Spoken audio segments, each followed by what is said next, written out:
Hey guys, LocsNLoad here. I haven't done a gun rant in a minute, so here's one. Recently, I took a 2-day rifle pistol class by Oliver Kingdom in Columbus, Georgia. It got moved to Alabama, but so it was for Columbus, Georgia. Some of the guys from the Huey P. Newton Gun Club came out, so it was nice to meet them. Godbody came out, so it was nice to meet him. This was my third class by Body by O Tactical, so you know I really like his instruction in his classes. So this one was really the most intense class I've taken ever. So it was 2 days, outdoor, Alabama, hot. No, it was almost summertime, so it was just dumb, stupid, hot for no reason. It was humid, and you know he wanted us to bring out our stuff. So when I went there to the class, I took, just like this, my Feral Concept Slickster with 2 mags in the front, and I had my Glock 17 mag in here. You know, it was slick on the back, and I got my level 3 plates in here, front and back, with spall covers. And this was heavy as hell. I swear, when it gets hot and you gotta run and you gotta get up and down and carry people and you know do other stuff, the weight of these plates, like, really, you can really feel it. I'm not gonna lie. I feel sorry for the other guys. Like, they had like militaried out, like full on, you know, pouch here, pouch this. Like, they had a lot of stuff on, and you know, trust me, by midday, like, all of us who felt all cool and badass with all our gear and our vests, no, that vest was off. That vest was off on the dirt somewhere. Like, I was running, we were running in our shirts, sweating like that. The cool factor went out the window. That shit was hot out there. And this is my Feral Concept Slickster. I mean, it held up well. Don't get me wrong. I was really glad I had this particular vest compared to the other guys, but it held up well. You know, mags were retained. The only problem with this vest was wearing it in conjunction with my battle belt, which is why, you know, it's good you take these classes. All right, so here is my battle belt that I wore to the class. Pretty much had it set up like this, but I had 2 mags, a pistol mag right up here, right up front, and wearing it in conjunction with the Slickster vest when I get up from the prone position, or sometimes even kneeling, the bottom lip of the plate would snap, pull the mag out of my mag pouch that was sitting here.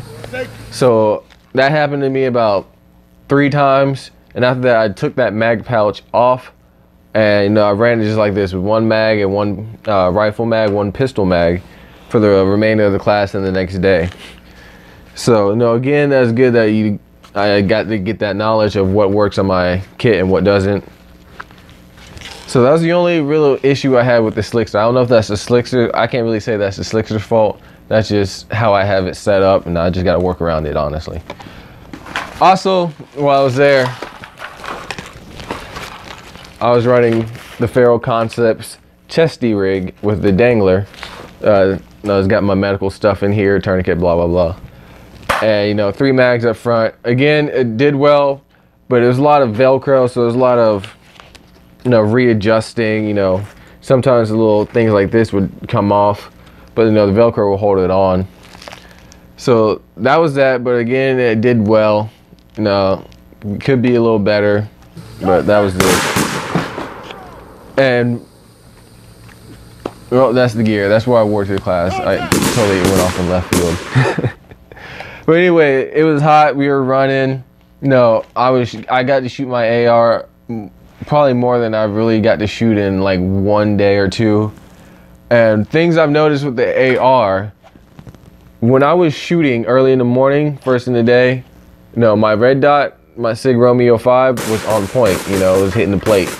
But like midday, and once we started like shooting, you know, you dump a mag, reload a mag, and start shooting from that one, I noticed my dot would slowly start drifting off to the left, and it's like I wasn't even hitting the plate.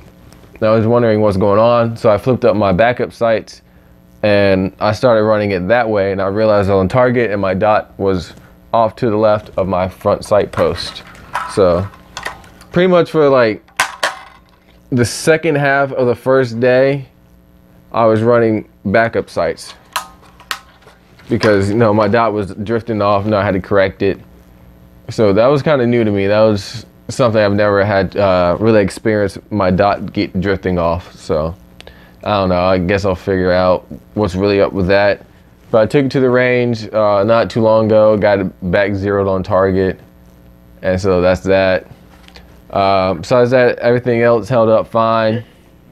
One of my mags had it wouldn't pick up a round on one little sessions. I'll probably have a B-roll of it happening.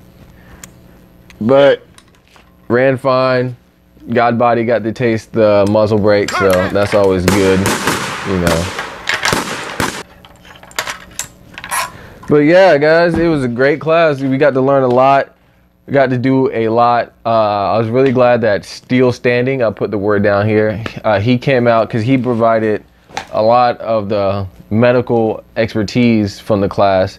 You know, I never got to use a soft T tourniquet, but you know, I got to use one there and figure it out. And I actually like it for using it on people. I feel like for self-aid, a cat T is still better. It's not the one hand use of a cat T is better to me than a soft T, but that's just me.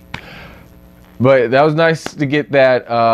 You know, I got to learn some stuff like packing a wound. Like that was new to me. Like I really just thought you just slap a bandage on it, wrap it up, and as long as it's not bleeding out, you're good.